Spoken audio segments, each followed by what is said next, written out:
اور جو بندہ آپ کے خون کا پیاسا ہوگا وہ آپ ہی پر اپنی جان نثار کر دے گا۔ مطلب یہ کہ ظلم کا جواب، اگر کوئی ظلم کرے تو آپ اس کا جواب احسان سے دیں، اور اگر کوئی بندہ زیادتی کرے تو زیادتی کا جواب معاف کرنے سے دیں، اور غضب کا جواب بھی معاف کرنے سے، درگزر کرنے سے، اور بیہودگیوں کا جواب چشم پوشی سے، اور ناپسندیدہ باتوں کا جواب آپ برداشت کر جائیں۔ تو اب نتیجہ کیا نکلے گا کہ آپ کا جو دشمن ہے نا وہ آپ کا دوست بن جائے گا۔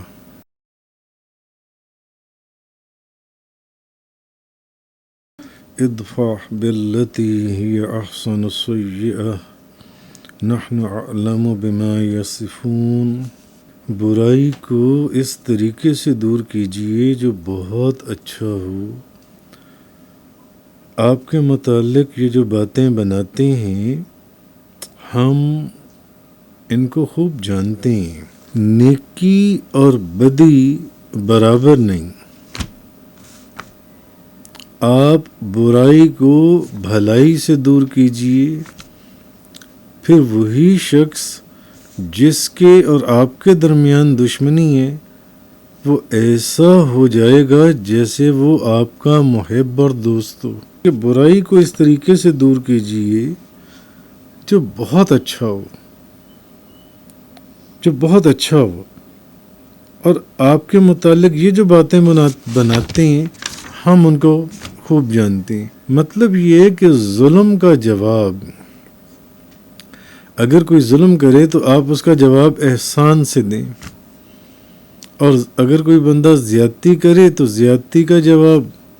معاف کرنے سے دیں، اور غضب کا جواب بھی معاف کرنے سے، درگزر کرنے سے، اور بیہودگیوں کا جواب چشم پوشی سے، اور ناپسندیدہ باتوں کا جواب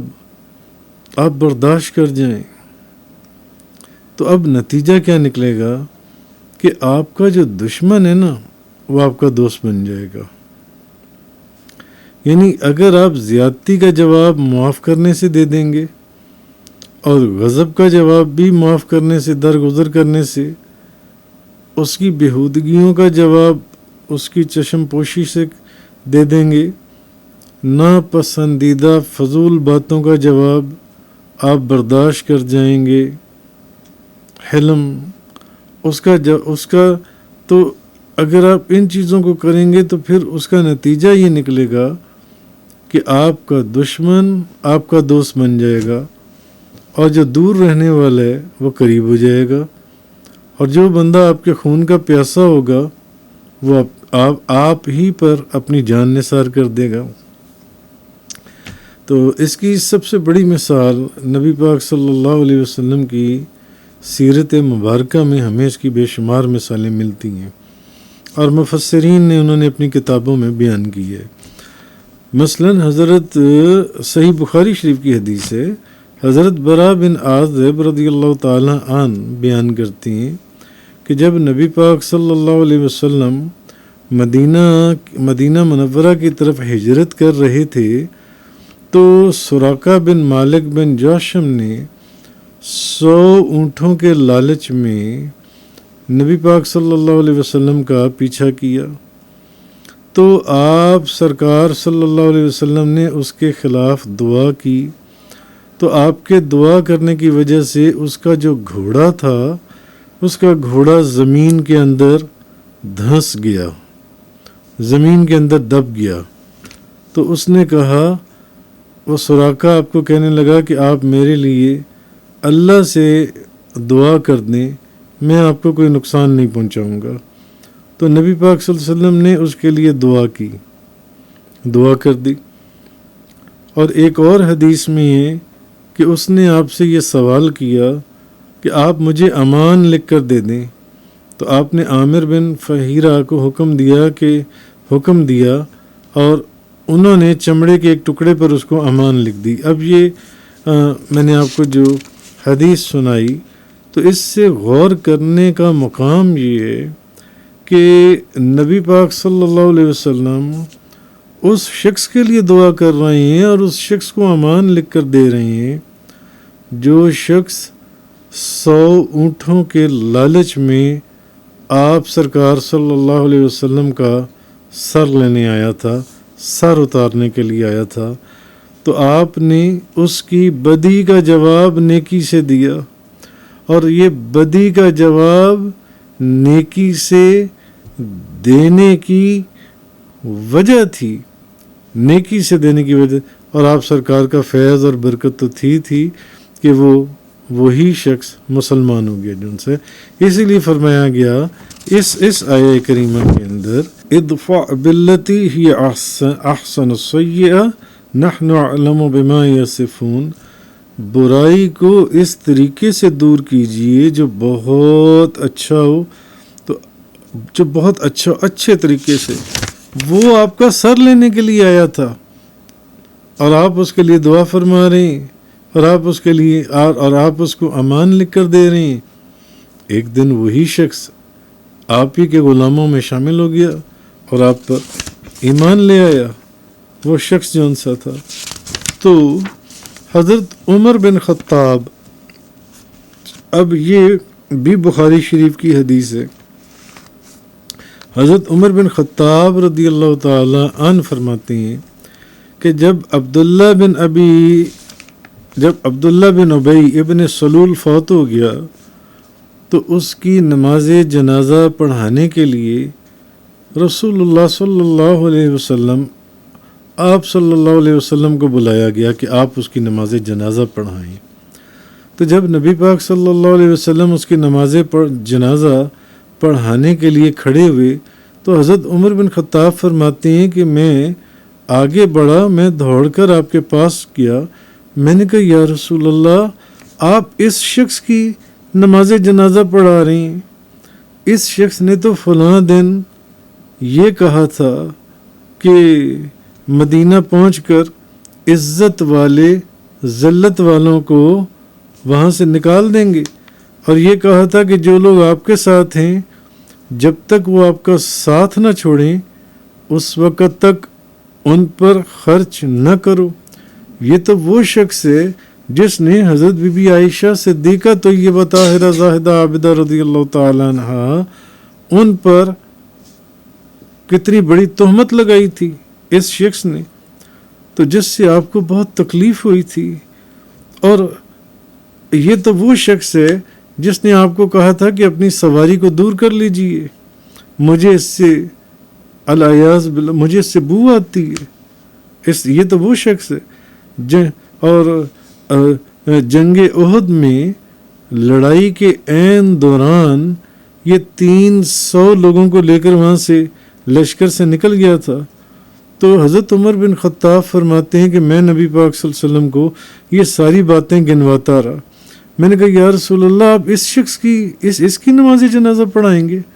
جس نے فلاں مقام پر بی بی عائشہ پر تہمت لگائی، فلاں مقام کے اوپر اس نے کہا کہ مدینہ پہنچ کر عزت والے ذلت والوں کو جان سے وہ نکال دیں گے، اور یہ تو وہ شخص ہے کہ جس نے آپ کو کہا کہ اپنی سواری کو دور کر لیجیے، اور کہیں اس نے کوئی آپ کو تکلیف دی، اور جنگ احد کے اندر یہ 300 بندہ لے کر عین جنگ کی حالت میں یہ وہاں سے چلا گیا تھا جان سے. تو نبی پاک صلی اللہ علیہ وسلم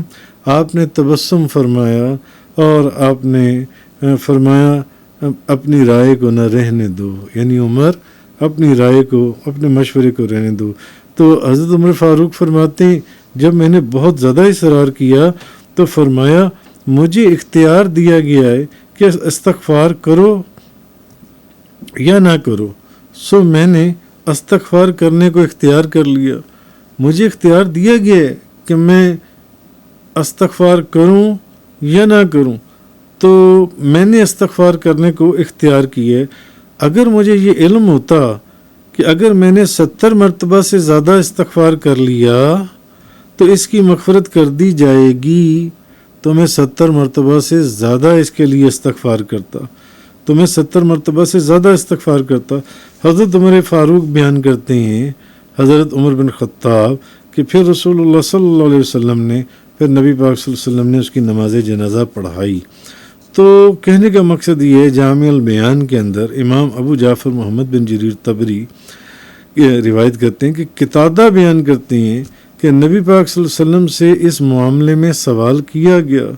یعنی آپ سے سوال کیا گیا ہوگا بعد میں کہ یا رسول اللہ ایسے شخص کی بھی آپ نے نماز جنازہ پڑھائی ہے کہ جو یعنی کہ جو ساتھ بیٹھتا تھا، ساتھ اٹھتا تھا، مگر اندر سے منافق تھا اور اندر سے ہر قدم کے اوپر آپ کو نقصان پہنچاتا تھا، آپ ہی کے ساتھ آتا تھا، آپ ہی کے ساتھ جاتا تھا، آپ ہی کے ساتھ بیٹھتا تھا۔ صحابہ کرام نے پوچھا ہوگا تو قتادہ فرماتے ہیں کہ جب سوال تو آپ نے فرمایا کہ یہ وہ شخص ہے کہ بے شک میری قمیض اس کے پاس ہے، یعنی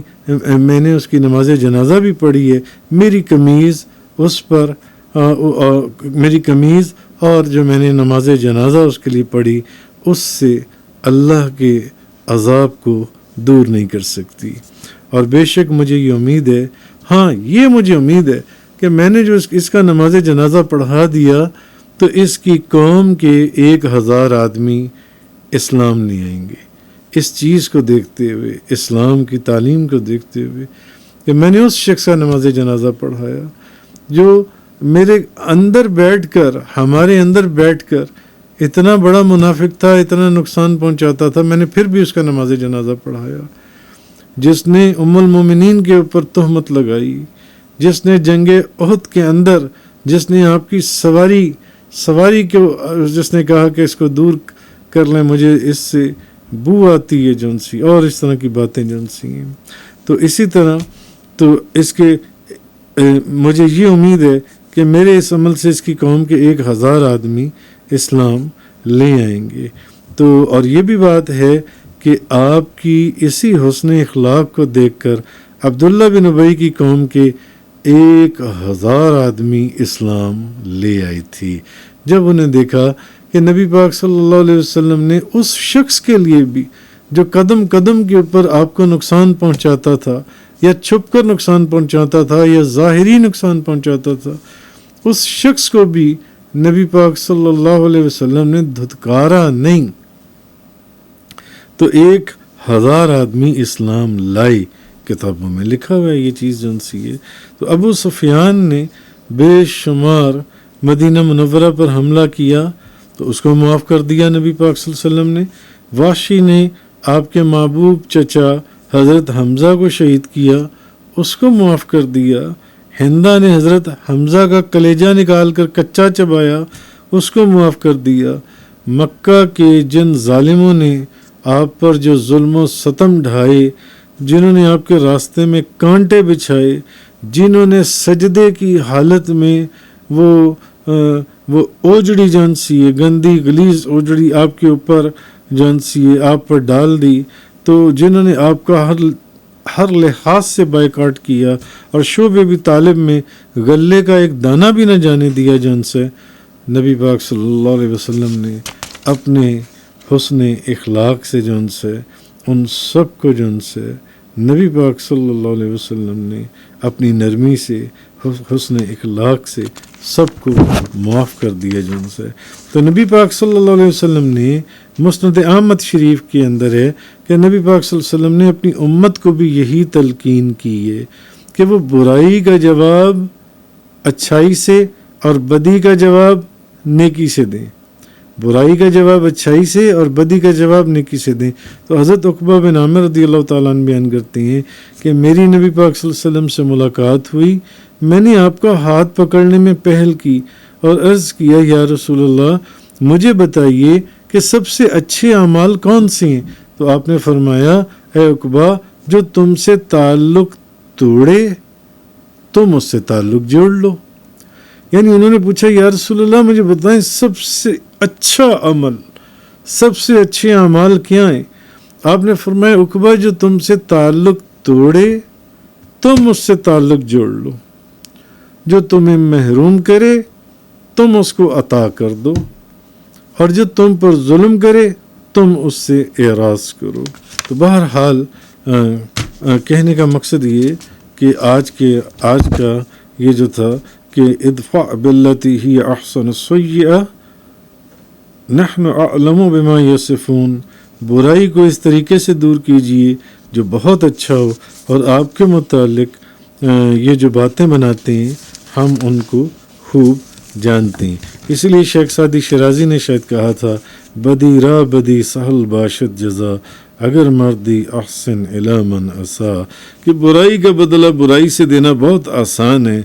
مردانگی یہ ہے کہ تم اس کے ساتھ اچھا سلوک کرو جس نے تمہارے ساتھ برا سلوک کی ہے۔ وآخر دعوانا الحمدللہ رب العالمین۔ تفسیر قرآن کا یہ لیکچر انگلش میں سننے کے لیے براہ کرم ڈسکرپشن میں موجود لنک پر کلک کریں۔